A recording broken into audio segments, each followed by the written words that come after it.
Good morning, everyone. Happy Wednesday, hump day, and welcome to another episode of Tea and Coffee with Paula and Jay. She just aged herself. Hump day! Hump day. Hump day! Good morning, everybody. Hope you're having a great day. We're halfway through the week. Yep, my back hurts.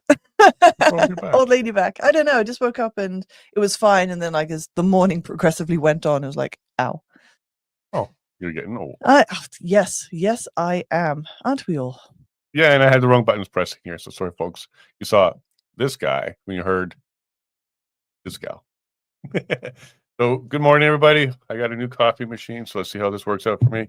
Haven't put any in me yet, so I'm a little bit tired. And for the update for the homestead gate. Worked on the gate. Yeah, because the gate decided to put itself on our to-do list. And so, yeah, you and a boy fixed that yesterday. Yep. The older boy. And some rest. For some reason, my body needed some rest yesterday. So yeah, it happens. Tomorrow's going to be a busy day for me. I'm not even sure I told you yet, but I'm going to be gone for most of the day, probably with the kids too. We're setting up the Halloween haunted house for the community center. So we were there yesterday to look at the lay of the land. And then tomorrow is we begin to take everything out of storage. We unpack and we create. Well, that reminds me, we did the dump run so we can empty the trailer so you can take it. And that was a big job of the whole trailer. It was actually, yeah. It was the amount of stuff that we have that we should have got rid of like years ago, like destroyed pools for the kids and stuff, thanks to the winter and the dog. So yeah, we did a dump run and got rid of a bunch of garbage. Yay. A little bit more tidy around here on the homestead and getting more and more ready for winter. And I'm looking forward to getting a couple more projects done. I'm going to get back on posting our videos from our tour. They're falling way behind because of the the election and projects are falling way behind.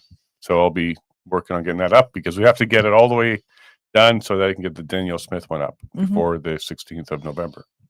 It happens. What's with the smirkness? Yeah, it happens. Oh yeah, we all have good intentions. We all have a to-do list, and more things get added and things get delayed. It happens. Yep, and we'll get back on it. It just takes a long time to do each of these videos. There's a lot of editing involved. Not taking out content, just putting it together. So it's back and forth. And every once in a while, there's a nod from me as part of the video. So I'll get back onto that. It's Lawrence. Lawrence Solomon, I think, is the next one. Yeah. All right, we got a lot of news to cover. So actually, first of all, I want to start off with a thank you to the kind note I received from one of our viewers. She's a resident in Parkland County. We've connected with her before, but she reached out to say, thank you very much for the morning show. She appreciates it. She loves hearing local news and, hearing the fact that she reckons every county needs to have a independent podcaster sharing the news that's going on. And she was talking about how in her area all the school trustees were acclaimed and the mayor still is kind of in the same, same old. And so, but she reached out and said, thank you very much. She appreciates what we do and all the news going on. What do you? Yeah, I'm a little bit in your shot. I'm just checking out where I got to be. There we go. Go. Okay, well, that is cool. And I would like to see more people doing podcasts. It's not about a competition out there. It's about information, sharing it. We certainly share a lot from Brazeau County and what's going on here. That's not a bad idea. Let's get one in every county and start sharing more information. But thanks for reaching out. It's news to me. I didn't know that we had a little note there, and that's nice to hear. Got it this morning. So thank you. I appreciated that. Excellent. Well, then let's get into news because we fell behind a little bit yesterday. We only got to one post, and there's a lot of news between yesterday and today, or the day before yesterday and today. No, we don't follow the sports. So if you want to know that the Jays won last night, you can go check that out. It was 2-2, but we don't really follow it. It pops up on my feed from time to time. But baseball was never something I followed, but again, that was just not an English or Nigerian There's thing. Enough going on. We don't need to distract too much for that one. All right, so here's a post from Keith. He was talking about the rally from Saturday, how no news was covering it. There was a tiny little bit on CBC about it, but they didn't go into details or anything like that. They just said, a bunch of people with flags showed up in Edmonton, and that was it. But he's here highlighting how nobody was covering it. And I said, Alberta Independent Reason 1772, we're getting up there. Under a strong and free nation of Alberta, state-funded media will not exist. There will be no CRTC, so Canadian Radio Television Commission, no media fund, no Canadian anti-hate network, and no ties to Ottawa's agendas. Say goodbye to CBC, CTV, Global, and all the legacy media. God bless. Bye. Yep. And basically everything starts with a C because that means Canada. Yeah, we're going to get a new one. We're going to do something different. Certainly not going to have an Alberta anti-hate network. ATV. A. Alberta, see? EH? But also because A and then. So you want the U and now you want the A. You want to keep some of the Canadian heritage. All right, we'll talk about that one. Cool. So yeah, that is one more thing to consider. Like when Alberta becomes independent, we will be redoing some of these things. So we'll be no license to the CBC for broadcasting and things like that, because quite frankly, we want a free and fair market. And if there's competition, that's going to be better on the media. You don't state fund them, you don't prop them up. And I'm sure a lot of the CBC stuff would be anti-Albertan for the first decade. Yeah, for the first decade. So not sure how many people are going to want to watch that. And if you feel that way, I don't know why you'd stick around. Ontario would welcome you with open arms. This Jared Wesley guy, don't even know who he is, but he popped up on my feed and he's got this little no Queens thing on Danielle Smith because she brought that back to work legislation using the notwithstanding clause. And he's calling her a queen and trying to copy the no king side of things. Take a look at who this guy is. So he's a federally funded, provincially paid Alberta political scientist. You should know better that she's not a queen. So I put here, let's be very clear. Jared Wesley wants Alberta's children to stay out of the classroom and lose their education because that's what he's supporting. That's what he's arguing for. And he should understand that Danielle Smith acted fully within the law. It's sad. Now, we talked about this briefly yesterday about using a notwithstanding clause. Really, what it does is it shifts the decision, if anybody wants to challenge it, to the Supreme Court instead of Alberta's King's Court, because that's all it really does. Because you can still challenge it, but you have to go to the Supreme Court now to see if you can do it. And because other provinces have already done it for the same reason, back to work legislation, it's likely they're not going to go any further. So this is why people are pretty upset, because it does seem to be a way for back to work to stick. If she didn't do the notwithstanding clause and just went with just legislation, like if Bill 2 was just legislation, not notwithstanding clause, it could have went right into an Alberta King's Bench court, and a Liberal appointed judge can just change it. And then boom, they're back on strike and the kids are out.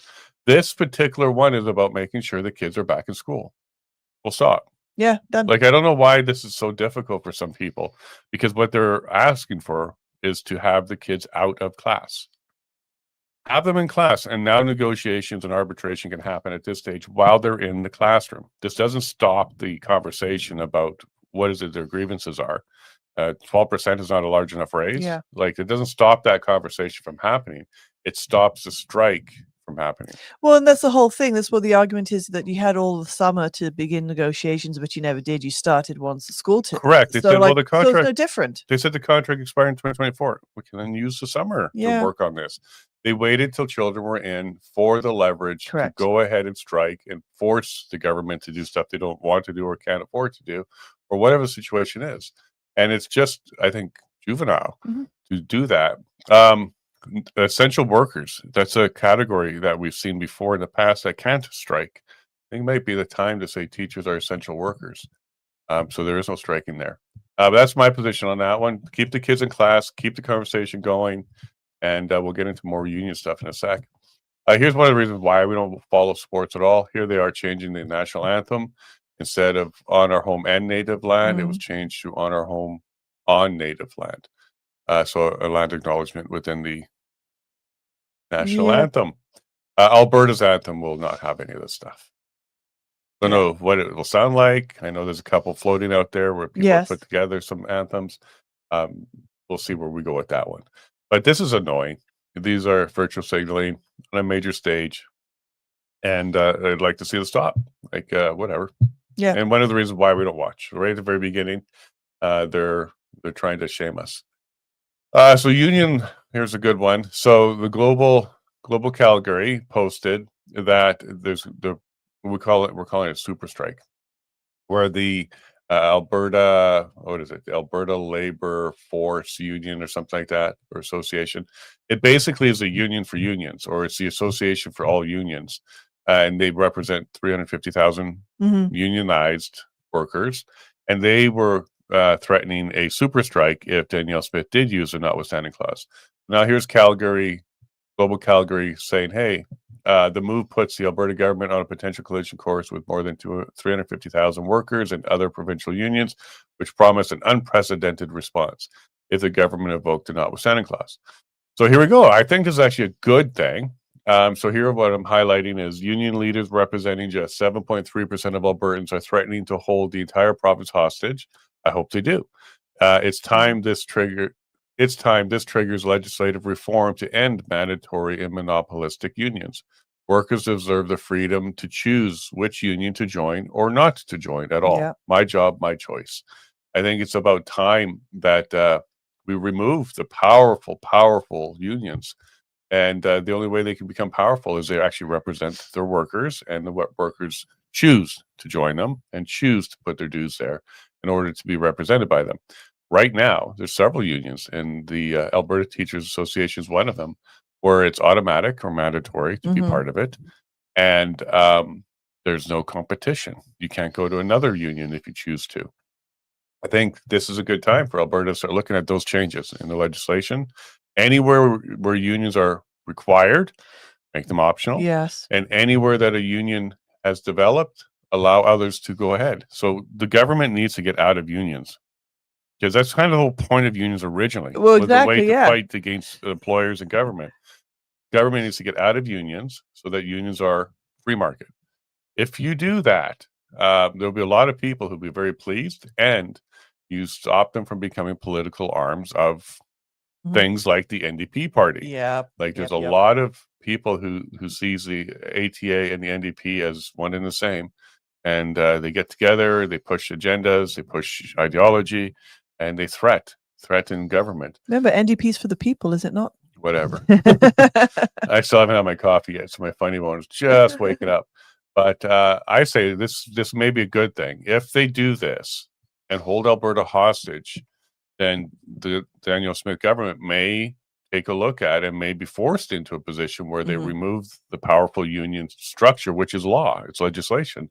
So it's actually the government who's in that position to do that.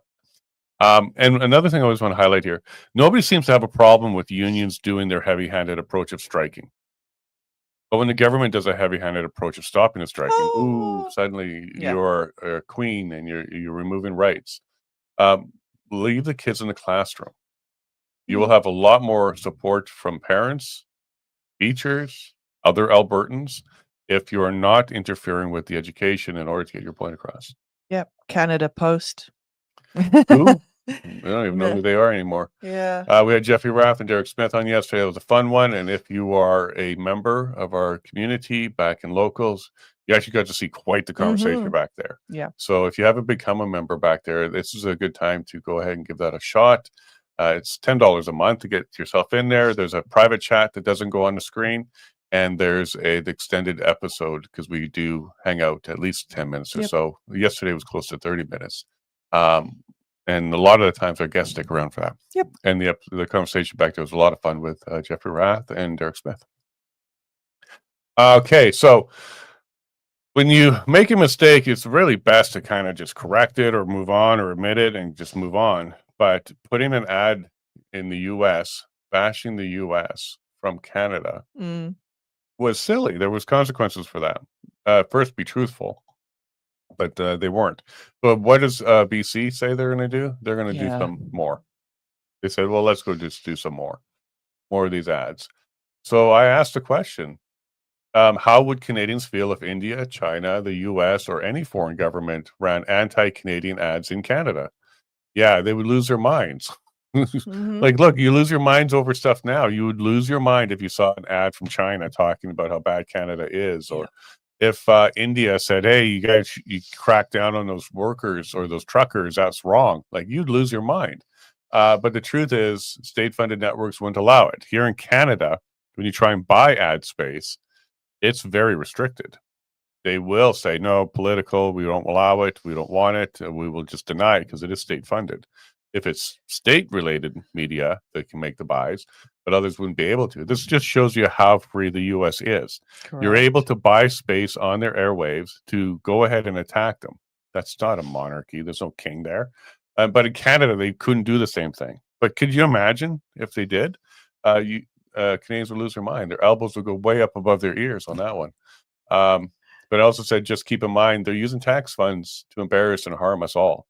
This is a bad move. It's silly. It's immature. This is juvenile. There's that word twice today. Mhm. And we really need to stop acting that way. But I'm more focused on the future of Alberta because Alberta wouldn't do this. Yeah. It's Ontario. It's BC. Manitoba supports it. I think it's silly. And just one more reason for us to kind of get out of that mix because we're getting painted with that brush when they act that way. Yeah, exactly. And we're making it clear we do not want to ruin our relationship with the US. Nope, because when they put tariffs on Canada, it's all of Canada. Mm-hmm. So I think Alberta needs to carve itself out of this behavior. It's silly. Okay, so Lusakik, he has reached, it appears he has reached his goal of 300,000 by getting 456,365 Albertan signatures. One thing I laughed about was he's being, and that's a process, being community noted because he claims now, and this is something that's really important because we'll get to his actual application in a second here, but he claims now that he represents 456,000 Albertans who wants Danielle Smith to stop any other referendum. So the way he worded it was, today I submitted 456,000 Albertan signatures to Elections Alberta petitioning the Premier to do the right thing, avoid a divisive and economically harmful referendum, and allow MLAs to vote and reaffirm that Alberta's future is in Canada. Okay, so this is a bait and switch because we'll get to his application in a minute. His application asks for a referendum to stay within Canada. Now he's claiming he's trying to stop referendum. Because it could be cost effective. No, it's not cost effective at all, babe. He's trying to say we don't need to have this vote because it's divisive. Well, he's triggered the vote. Well, yeah. Okay, so whether he likes it or not, in his application, he wrote, and I will show you in a second, that he wants a referendum on this. The referendum, if you vote yes, you want Alberta to stay in Canada, well, then that's what you're voting. But there's also the no. They seem to forget that this isn't a yes-only referendum. Correct. Like if we get enough people, then we can get our way. This is not how this works. The petition is whether or not there's going to be a referendum as decided on by the government. That's what you're petitioning. Another thing he's trying to twist this into is that the UCP party should implement policy that stops any referendum from happening. That's bonkers. We'll get to that in a sec too, because you can't stop the Citizens Initiative Act. We can always have referendums as long as you go through the process and you get the signature. So there's no policy the UCP government can implement that says no to future referendums. So that's another nothing burger. And the last one is that he's trying to imply that this is forever. So how could the UCP, even if they could enact a policy within the UCP where they will just not recognize any referendums, might be one direction, how can they force that on future governments? Exactly. Like this guy is way out in left field. He's so far in left field, he's in the parking lot because this is not how this works. But this is how he's twisting it now. Because what he has actually done, and a lot of people are very pleased. By the way, congratulations on collecting that many signatures if they're valid. We know some of your tactics. We'll get to that one in a second too. But congratulations. That is a big effort. So we'll applaud that. I am surprised to see him reach this level. But what it does do is it puts us on the table for a referendum in the spring. And I spoke to Danielle Smith about this, specifically about his. I didn't even talk about the APP one. So that interview will come out soon. Specifically about his. And she says it's going to cause a referendum in late spring, early summer on this issue. So yes, it is become a referendum of separation. And this reason why he's being community noted is because he inaccurately claims that his petition would avoid a referendum. However, the application for Citizens Initiative he filed with the Elections Alberta calls for a referendum. Quote, therefore, as we represent by the signatory and applicant below, propose a referendum. And then it's his question that Alberta should stay in Canada. So this guy, he's a twister. I think he may have realized, oops, this is going to mean that the no's can get it if his question goes forward. So he's trying to twist it. There is no way for him to force a government to stop any other referendums. So his statement here is false. And there's no way to force future governments from staying away from them as well. So has he admitted he's done nothing here? Like Yeah. he doesn't even want a referendum now? Is this what he's admitting? Because his referendum would be a divisive one because it's a yes no question. So this guy's confused my head. Yeah. Yeah, yes. We'll continue because there's more stuff coming up here. Oh, I just decided who is funding Lukasik. He did do some Yeah. donating. Lots of people were funding, and he lied during his funding. I can say that without concern about defamation because he said the separatist side have a $500 million loan from the U.S. to fund their efforts. That was a lie. The only thing close to that is if Alberta itself separates and starts the process. So this is after referendum, not pre-referendum. If they want a loan, then there may be an opportunity for the U.S. to go ahead and fund their transition to an independent country. That is nothing to do with any efforts today. Yep. That's not on the table for anybody other than the Alberta government or future transitional government. So, but he went and told his donors, this is what we're up against. You guys need to help me because they have a $500 million war chest. This guy's got a serious issue with facts and the truth. Elections Alberta here, the news release saying that they received it from the Forever Canada petition and they've started going through the process. If you read it, they got 60 days now to validate signatures. They're not going to validate every single one of them. They're going to do some random sampling. They need to get, I believe it was either 90 or 95% confidence that it's valid. And then it will move to the next stage. Their deadline now is December 27th, right after Christmas. And they've committed to honor before January 6th to go ahead and provide the results. Okay. So is this a good one? Now it moves to the government, and then they can either do a referendum, they can ignore it because it's a policy question. It's not a constitutional question. But what I want to highlight here to Elections Alberta is we've received several reports about how he was getting signatures. So hello, Elections Alberta. When you are validating the signatures, please confirm that people understood what the petition really means. We have received several complaints that elderly Albertans were told if they do not sign, America would annex Alberta as a 51st state. So that's how he scared some people. This has been confirmed by several people. If you look in the comments of this post, a lot of people said, yeah, no, that happened. And I saw him doing it here. And this is what I heard as well. He was telling people, if you don't sign this, U.S. is going to take over Alberta. And that's not true at all. It's not even close to true. First of all, America's not annexing Alberta. Just stop right there. Second, Alberta isn't on a path to becoming the 51st state at this stage. So stop right there as well. And his petition doesn't stop anything. He didn't tell them that it's a policy one and it's not a constitutional one. So I do hope that when Elections Alberta, because they will sample and call randomly some of the people, I hope they ask the question, do you know what this petition was for? Yes. What is it that you signed? And I hope they say, well, he told us that America's going to take Alberta.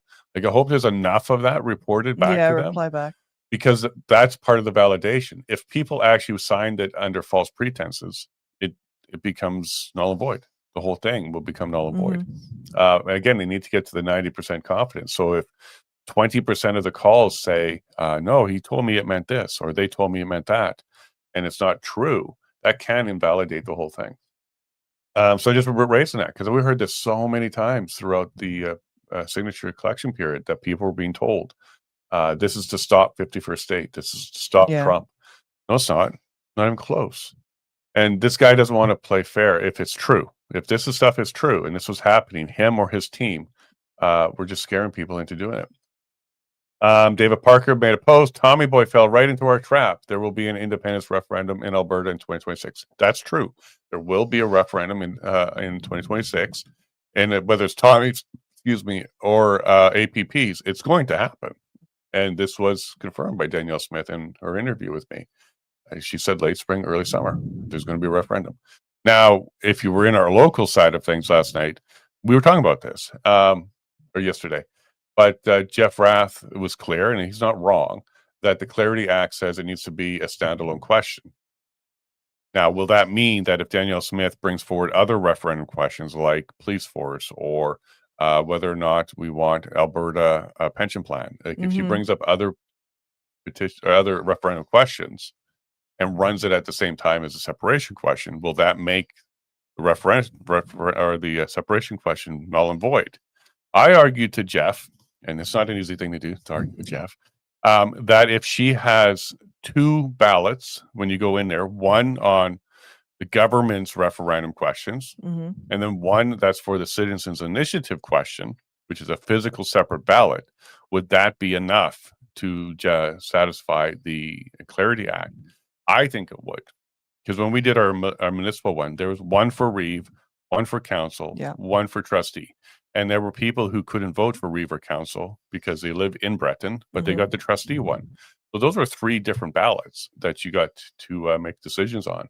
So I would argue if Danielle Smith does do a single referendum day, because it's $20 million to run these, and if she does do one where she mixes in government referendum questions, if it's a separate ballot altogether, that might be enough. Yeah. But I certainly agree that we should be doing the separation question first and foremost.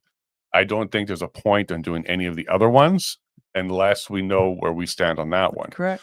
So I would be pushing Danielle Smith to do just a sole single one, because if it comes back as yes, everything else is moot at that point. Like, let's just move forward now with a new Alberta.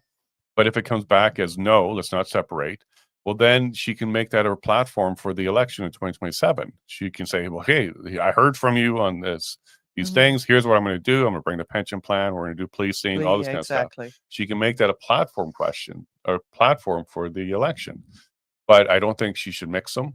And if she does have a referendum day where there's more than one question, it better be separate ballots. Yeah. Otherwise, it's definitely going to cause complications in the House of Commons. Muddying the waters for and saying like, oh, it wasn't clear enough. And well, it's supposed to be a single question. So, and again, this hasn't been tested. The Supreme Court Clarity Act hasn't been tested. This will be the first time it is tested if it goes that far.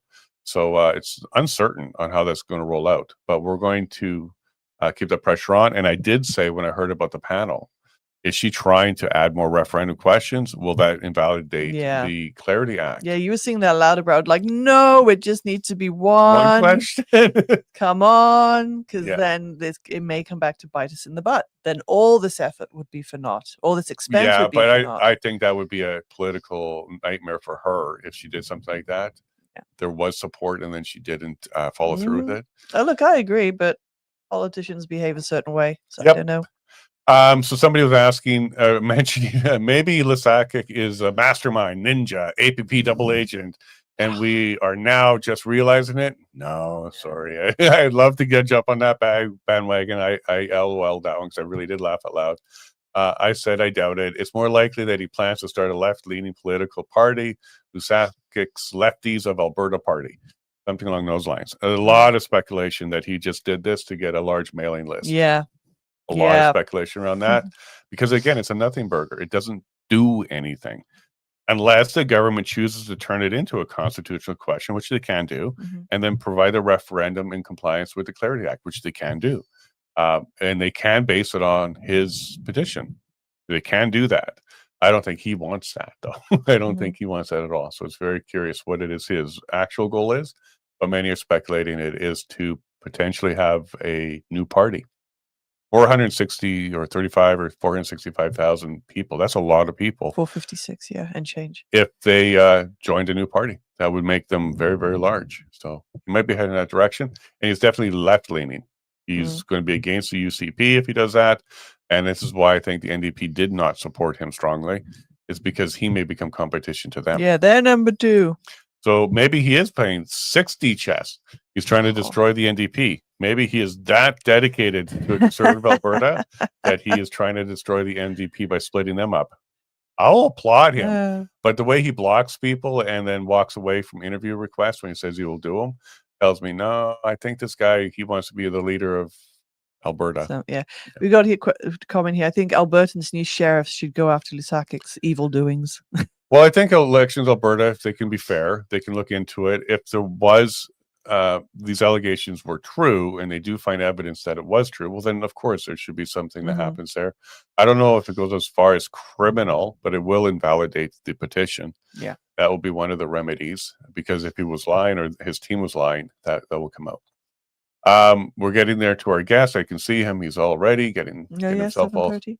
ready to go. But we got a couple minutes here, bud. So this came out every once in a while. You'll see some whistleblower pop out about the COVID side of things, and this one actually bothered me when I read this one. It's a whistleblower nurse out of the U.S., and I'll just kind of read part of what her statement says here because it's weird, but oh boy. Um, she says, "I know a sonographer who has been a sonographer who has been sonographer for 40 years. She can read ultrasounds and she can tell the mother, 'Oh, you got a Pfizer, you got a Moderna,' because the placenta has these characteristics of this shot." Wow. And the dad is responsible for placenta health, and so the placenta will carry dad's DNA. So if it's there, it's from dad.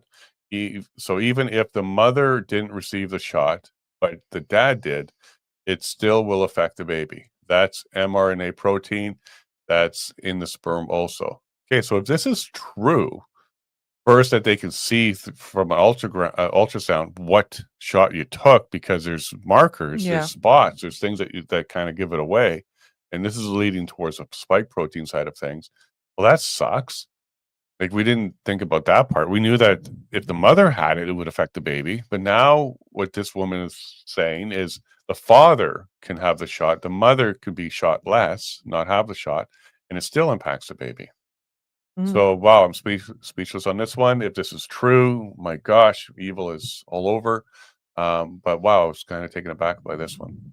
Yeah, no, it's concerning because I know someone who wanted to stay unvaxxed. Her husband subsequently did take the shot and many things, but one of the concerns she had was like, "I don't wanna be intimate with you anymore because I have legitimate Well, the concerns of." shedding and other issues. Yeah. Exactly, and now this is again, it's the next step further of it's impacting. So again, it's not just the mother that impacts the fetus, this would now even be from the father. Right. So you need two without shot parents to produce a healthy child. Yeah, to hopefully then yeah, and then again, there's dealing with shedding and all that type of thing. But yeah, exactly, but you would want both parents to be, not have the COVID shot at Yeah, all. that blood test before marriage is going to mean something different now. They're going There's to, no lie, like, I have 2 boys, and gone are the days where, like, who your parents, what type of upbringing did you have? It's like, were you given the shot? Do your parents have the shot? Or did her parents have the shot? It's like that would be top of mind. yeah. Yeah. All right. So moving on, because our guest is there. It's Drew Barnes for everybody who's waiting to hear from him. We did have a different person penciled in, an active MLA, a Mhm. current MLA, but he is asked to do it next week so that the rumblings of what happened on Monday can clear a bit, and then Yeah. he can talk next week. We brought in our favorite former MLA, Drew Barnes. He'll join us in a second here. Jack, go follow Jack. He's been on a show and he's a really good guy and he posts a lot. So Jack Dan 110, go and follow him.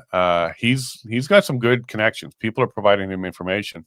But now it looks like the Alberta nurses are being pressured into a wildcat strike this Thursday to support Alberta teachers. Several nurses are not happy. This is exactly what we're talking about when the unions are pushing their members to do stuff they don't even want to do. I don't think there's any nurse that wants to walk away from a bedside of a patient because other unions are upset. This is exactly what we're worried about for the super strike. And if this happens, I think you're going to see a lot more people pushing for what we talked about. We need to change or remove regulations protecting Yeah. unions. Alberta, let's have a vote on Lisakic's question now. There's a poll out there. It's overwhelming no for leaving. And here's the last thing I wanted to bring up because it is the petition question from Lisakic. And if you read his petition, he is saying exactly what was said in that community notes. That the application below proposes a referendum on the following question. Do you agree that Alberta should remain in Canada? So his entire application that he started with and got the green light from Elections Alberta for Mhm. was a petition that leads to a referendum. Yes, it's up to the government on whether or not they're going to do that. I'm not arguing that the process could end without a referendum. What I've argued is he's proposed to have a referendum. Now he's saying, oh, let's just stop all referendums that ask this type of question. Well, his is exactly that.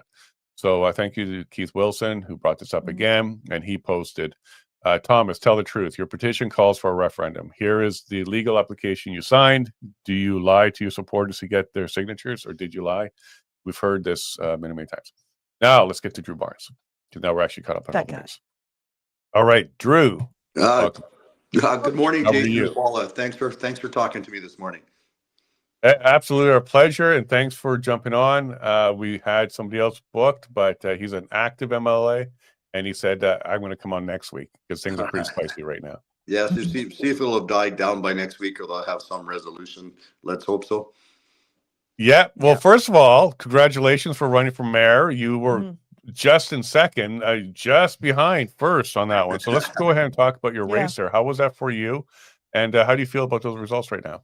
Well, very, very grateful, first of all, for, we had, tens and tens of volunteers. We had thousands of votes. We raised thousands of dollars. We had a very, very active campaign. Of course, disappointed that it wasn't the result that me and my supporters had hoped for. Of the 6 mayoral campaigns, Jason and Paula, I was the only one campaigning on property tax increase freeze. I'm looking like Medicine Hat may have as high as a 7 or 8% increase next year under the same mayor. And secondly, we were also had a plan to help the homeless, but to do something about criminal activity. And we also had a plan to go attract investment and jobs to Medicine Hat. Things that my mayoral competitors didn't talk about. Our current mayor that was returned, her main theme was the same as it was 4 years ago: more empowerment, more transparency, whatever that means. And anyway, it is what it is, and I'm so grateful for those that supported me, and we're just gonna move on. Well, welcome to the runner-up episode, because I was a runner-up, all of us a runner-up, and then there you go. But I think what was really important here is you actually had a big conversation going to Medicine Hat. People were paying attention to what you had to say, and you got over 5,000 votes, and the previous mayor got just over 5,000 as well. So it was a pretty good race that you did there. It was. The mayor and the last council were in a situation where they were suing each other. They actually called the province for a municipal investigation report that highlighted serious irregularities, and then they had trouble making a decision. It's interesting that none of the former council, and that's 8 of them, they're on council. I believe it was 4 that ran. None of them were reelected, and the mayor was. So I think citizens of Medicine Hat's empathy and sympathy was with the mayor from what happened the last 4 years. And all as we can do now, Jason and Paul, is hope and pray that the same mayor and the new council can work together and attract some industry and growth, stop this asinine spending increasing with no value. And again, the third thing that I heard about most was homelessness and crime. It has exploded throughout our city, where you back up 5 or 6 years ago, we had 0. It's time to do something about that too. I'd agree. And then also encouraging people to attend meetings. Yeah. Hold them accountable. Go to these meetings, hear what's going on, see what's on the agenda, make sure they're followed up on. That would be a key thing for the community to then do, so that in 4 years' time, it won't just be your voice saying that, hey, this wasn't achieved, or you guys put this in place. It would be the whole community doing so, and hopefully a better result. Yeah, what we're working on here, Drew, is for the next 4 years, we're going to keep the conversation going. This was just the beginning.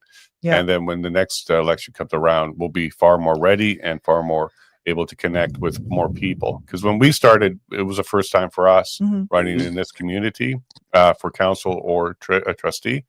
And we did well, considering that we were just a new name and new face. So we're ready to go again in 4 years. And if there's a by-election or a recall or something, even sooner. Yeah, I'm glad to hear that. And it's under our current system, which has so many flaws. That may be the biggest flaw, is citizens' engagement is way down. That was one of the things that was a factor here. 21,000 voted almost 4 years ago. This time it looks like it was closer to 19,000, even though at times lineups were long and out the door. And there was some bottlenecks, certainly with the new voting process. But again, we need more people engaged.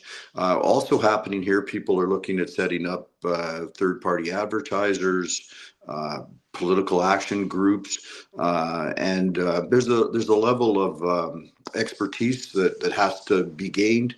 But right now, I think the engagement is there, the desire to be involved is there. There's a lot of reasons that people feel they have to be engaged, from a slowing economy to little value for tax increases, and I'm glad to hear you guys are doing that. Yep, well, of course. Yeah, we just got started, and we had 100 souvenirs of our signs go missing. So maybe we've got 100 supporters out there that wanted a copy of our sign. Those kind of things happen on this election, but we'll move forward on that one. So it's been a pretty big week for the UCP government and Danielle Smith around the teacher strike. I'm sure you're very aware that back and work legislation went in place yesterday, and today they're back in class, but people are upset.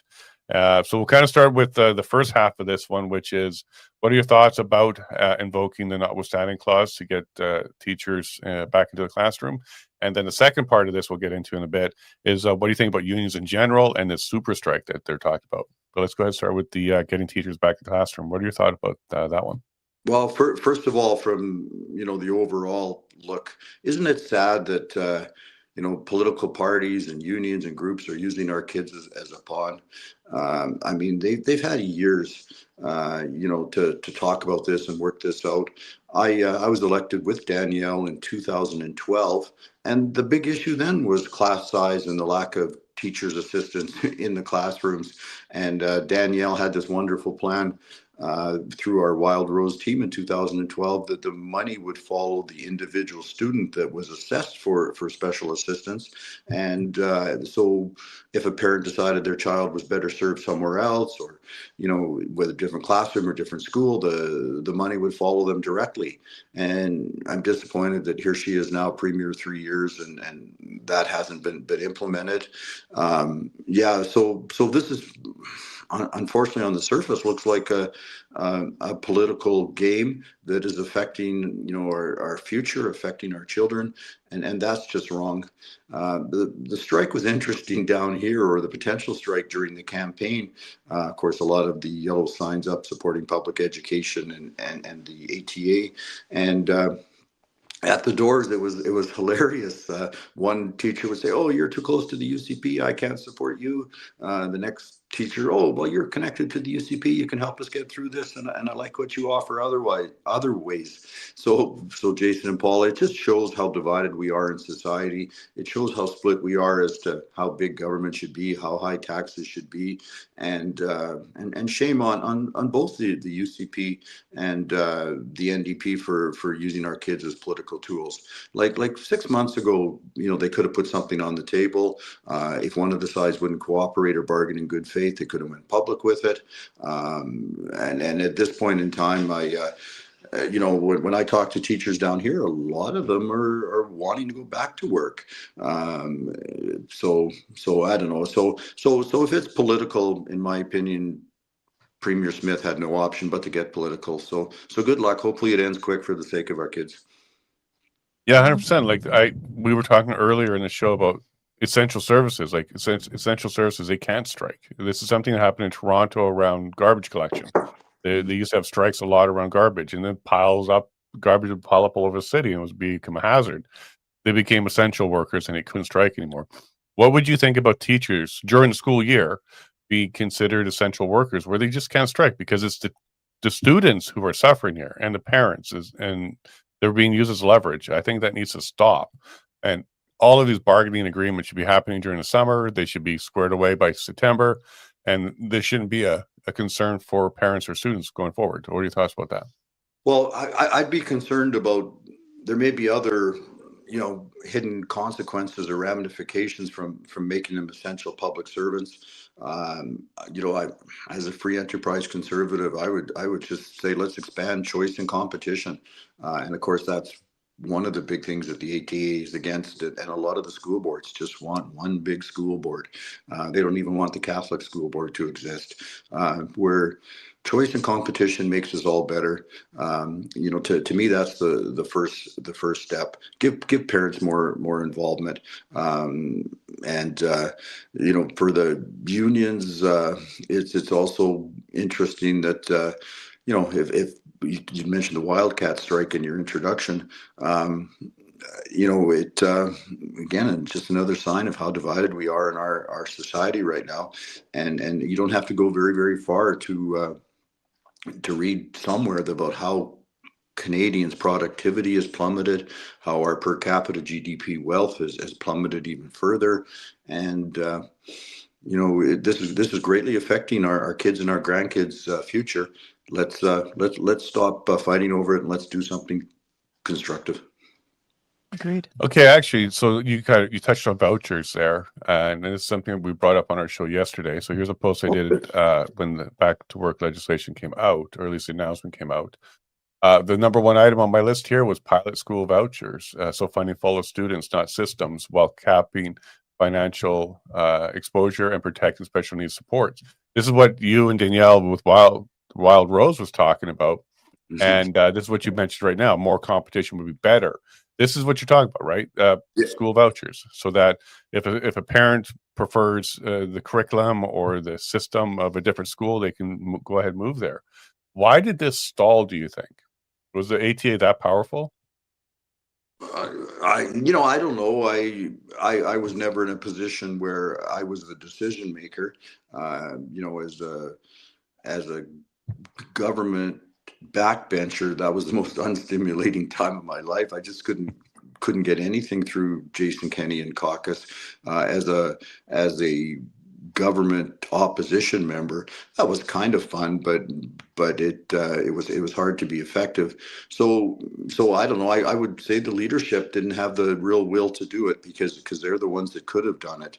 And there are some ways to put more choice in the current system, whether it's charter schooling, more homeschooling, more special schooling, more academies maybe. But what is really sad is when I was first elected in 2012, teachers in the ATA ran to me expounding how we were the second best education system in the world behind only Finland, and Finland has a lot of demographic and cultural differences.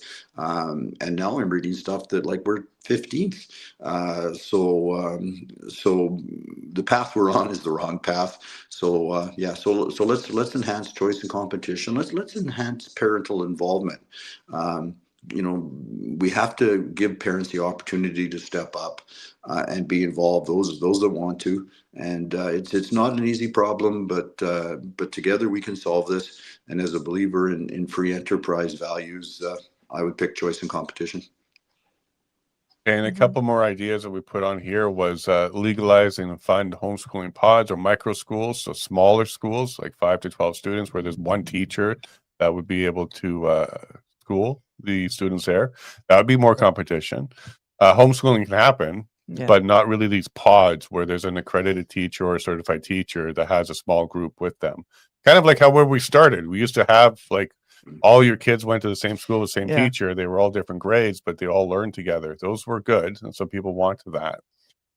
What are your thoughts? What are your thoughts there? Because we have charters, we have Catholic, but what do you think about micro schools? Oh, I love the idea. If every student costs, the full number is hard to know, but if every student costs 25,000, why should an accredited teacher who puts together a micro school, get access to all of that money and be able to enhance our kids and giving parents more choice? Jason and Paul, I'll be frank. When I was asked back into caucus by Danielle Smith, and I was kind of filling her out as to where the direction of the government was going and what I should do, when it was clear that they'd abandoned the idea of using money to support accredited teachers in micro schools and pods, that was one of the reasons I decided that the current UCP caucus wasn't for me. If it wasn't going to be about the type of change that Cypress Medicine had, who I represented it at the time, and myself believed in, there was no sense being there. Hey, fair argument. We kind of skipped over the whole notwithstanding clause. What are your thoughts about using that to get this done at this stage? Because there's a lot of pushback on using the notwithstanding clause. Legislation could have come forward, but then it could be challenged in the Alberta courts. But with the notwithstanding clause, it moves it to the Supreme Court. What are your thoughts about using that one? It's a heavy hammer, and they got used. Yeah, but the real crucial thing here is our kids, and let's get them back in school. Let's get them in front of the educators, and let's everybody, teachers, ATA, unions, and Premier Smith and her people, everybody keep their eyes and ears open, and let's approach this in a genuinely positive way of making it better. You know, I when I talk to parents about education now, I hear a lot of good stories about you know, this academy or this teacher or this program, but I hear a lot of terrible stories, and it's sad. So let's create a system that works for all kids, and let's start today. So you thought it was necessary to go ahead and do it to get the kids back in there and keep them there for now? Yeah, the kids need to be in school, and if this is the political fight, you know, our politic fight over how big government should be and how high taxes, you know, should be, has been going on for hundreds of years. So the fight will continue. Let's make sure that first and foremost we're here for our kids and our grandkids. Excellent. One of the other suggestions I put out there was to end compulsory Alberta Teachers Association membership by amending the Teachers Profession Act, let teachers choose their union or none. So that's one of the things that is currently under the Teaching Professions Act is automatic enrollment into the ATA, and there is no alternative. Like when we're talking about competition with schools, why is there no competition on representation for the teachers? Why can't there be a rural teachers association, a Christian teachers association, even an LGBT teachers association? Why can't there be alternate associations where teachers can choose where their dues go or choose not to be part of one at all? Yeah, absolutely. At the very least, make it so the union has to collect the dues direct from the teacher rather than remitted off their paychecks. But Jason and Paul, I spoke many times in Edmonton.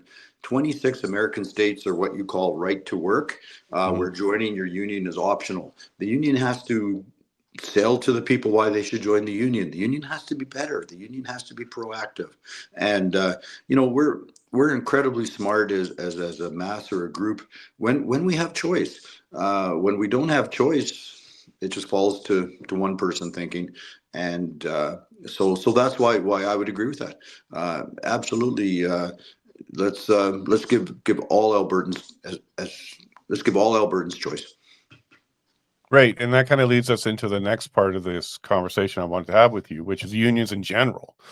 I think right to work is exactly where we need to be. I think that absolutely creates a market where union representation can be there, and it can also focus on the needs of the members, not political motivations of a few of the administration or even top down. So this super strike that we're hearing about from the Alberta Labor Force Association, or whatever they're called, which is basically unifying the unions in order to have 350,000 people represented under one umbrella.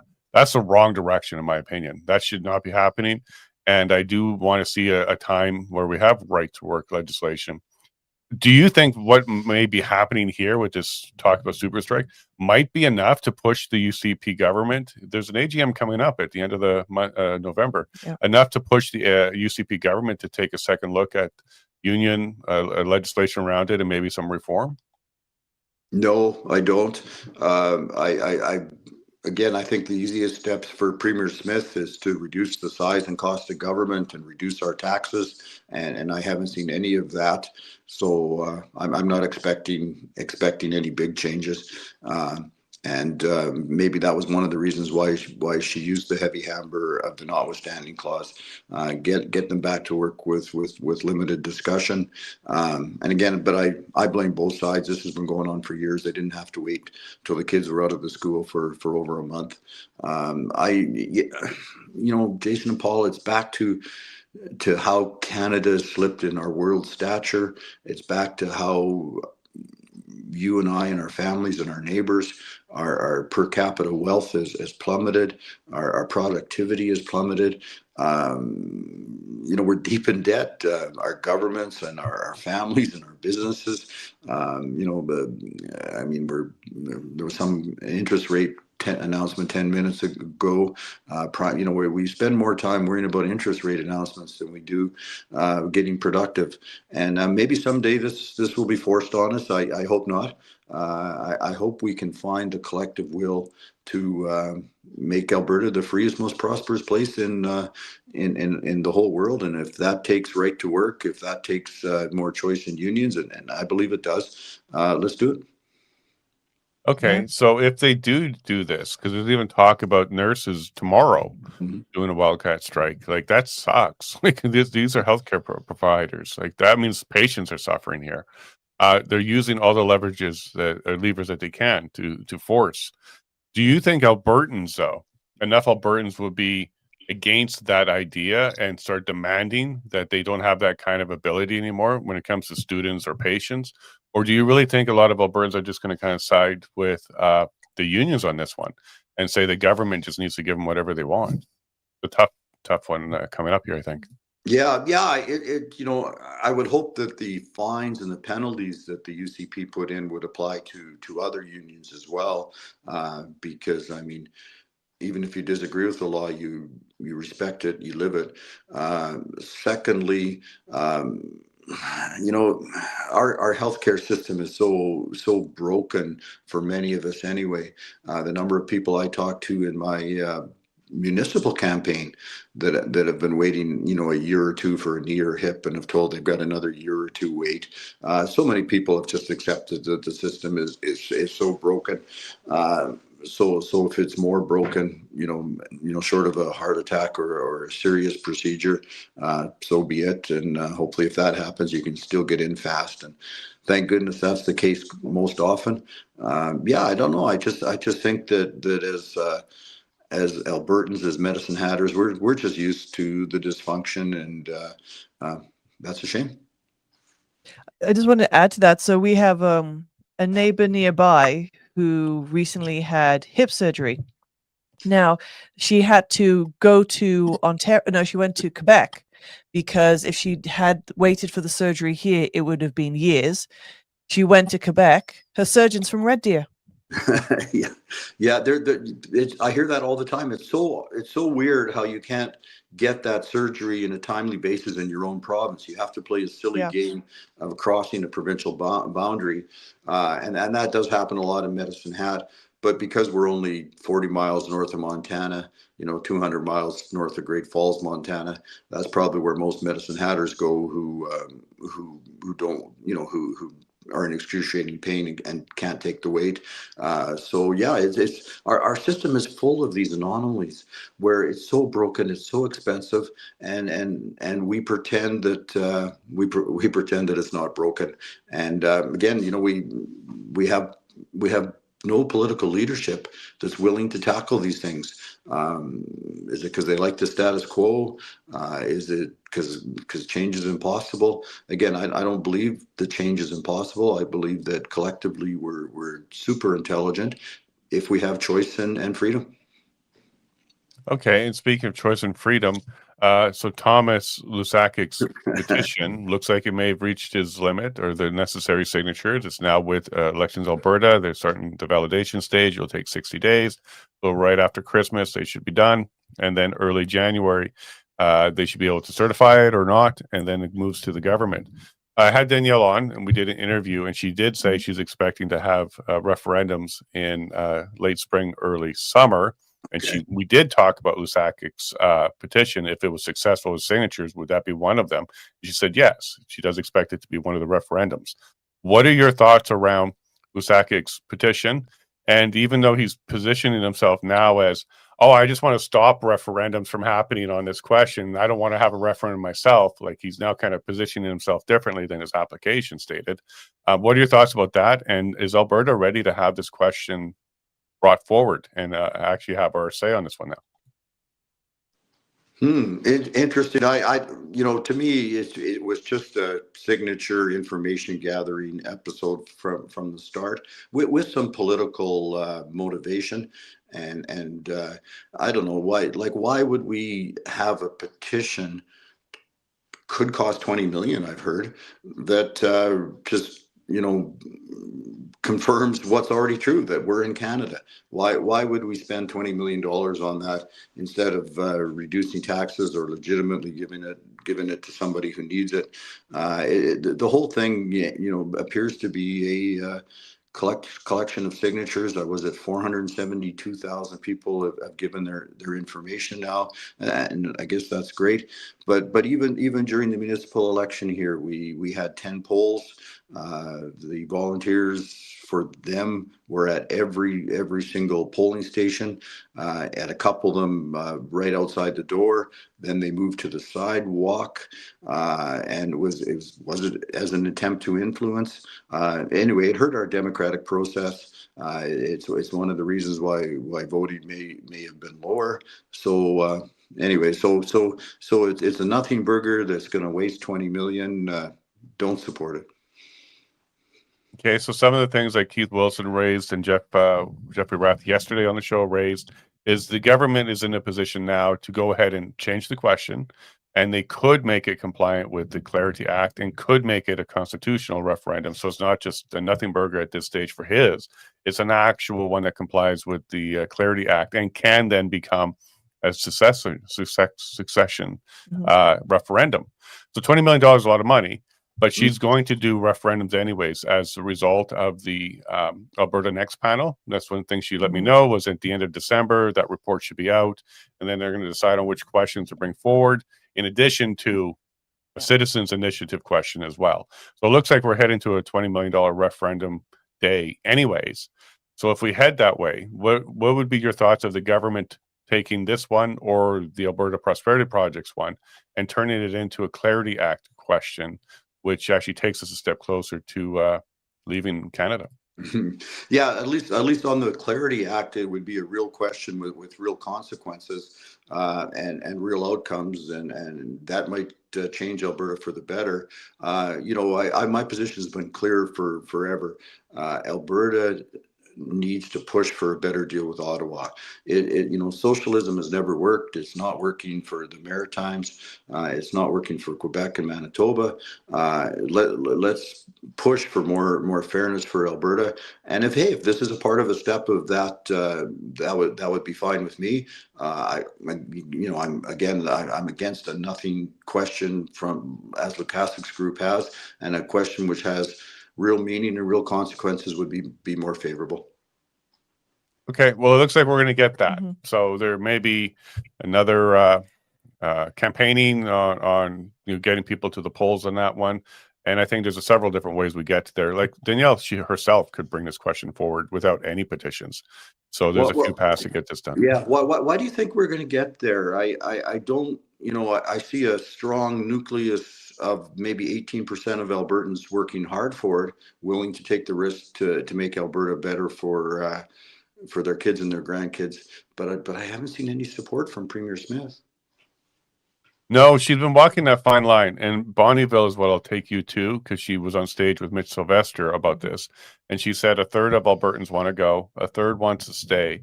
That middle third is who's going to decide it all, and they're undecided at this stage. And she did talk about giving Carney some rope, I guess you could look at it that way, to see what he's going to do with it. And we're now at the stage where, in my interview with her, she says November 16th is the next deadline with him. If she doesn't put pipelines on the national projects list, then she said, or else, like Albertans will be fed up, and then we'll be looking at the or else. So she hasn't come out supporting either side, other than she's working really hard to try and keep things together. But if she's given him enough rope, then maybe that's enough for that middle third to sway. And we did see one poll out of Global TV, 53% support for separation. And that's coming out of mainstream media. So the numbers are probably skewed a bit in the other direction. Like it might probably even higher than that. So we may be far beyond the 18% at this stage to support this kind of change. Yeah, hopefully she won't extend that deadline for Carney again. I mean, there always seems to be Yeah. a reason to do that, and one of the other reasons to have a real meaningful referendum question is like during my municipal campaign, when somebody from the Forever Canada group would approach me, I would say something like I said to you. I was against the $20 million to confirm, us just staying in Canada when we're already in Canada. And then I would say something like, well, shouldn't Alberta be treated as fairly as Quebec? And sometimes I got shot back, well, we're treated better than Quebec. And so I guess that is so wrong. And I guess if we need to start at the education or the coffee pot on the table conversation part of this, maybe a referendum would help make that happen. I guess I'll just end it this way. Thomas's question, a meaningful nothing burger won't make Alberta any better. People can see through nonsense. A real meaningful question, whatever the outcome, should make Alberta stronger. I do like that too. In the education portion of it, as we lead up to a referendum, if it does get scheduled, we'll do exactly that. The big why. Because I think by default, people are like, no, let's not do any change. Because humans that's their default. Let's not change anything. But if you educate them on the why, then maybe they can make that change themselves. So that education portion, the APP has been doing with their town halls all summer, all fall, and they're going to continue to do that. And when people go to it, they do change their mind. I've never seen anybody that said I was for independence until I went to one of these. It's always been I wasn't for independence until I went to one of these. So this education will continue. And we are nowhere near Quebec when it comes to being able to take care of our own business. It's not close. No, and legitimate, correct information is valuable for everybody. Yep. And let's keep the kids in school so they can get their education too. Let's just keep all of this going. But Drew, if you want to hang out for like another 10 minutes, we're going to jump over to our locals and hang out with them for a bit. It's a little more private. We can be more candor. But if you have another 10 minutes, just hang on, and we're about to end the public side. But before we do that, any last statements for Alberta?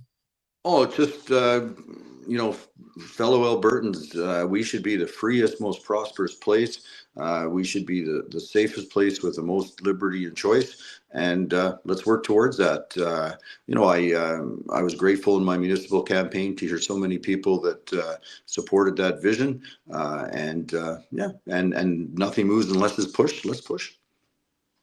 Well, we were rooting for you, and you came close. You came close. So maybe there's a future there for you in the next one. So stay strong, brother. And if you hang out, we'll chat in just a moment. Yeah. But we're going to say goodbye to the public now. Okay. Actually, Jason and Paul, I do have to leave, but thank you so very much. Okay. Thanks for being here. We appreciate that a lot. Thank you for hanging out with us today. Take care, Drew. Bye for now, guys. Bye. All right. Well, we're going to wrap up. That was fun talking to a former MLA who did work with Danielle Smith. And as you heard, his constituents, he was too close to her. But he's not part of the UCP party. He was part of the Wild Rose party. He didn't cross the floor. And he turned down an offer to continue with the UCP party because she wasn't strong enough. Yeah.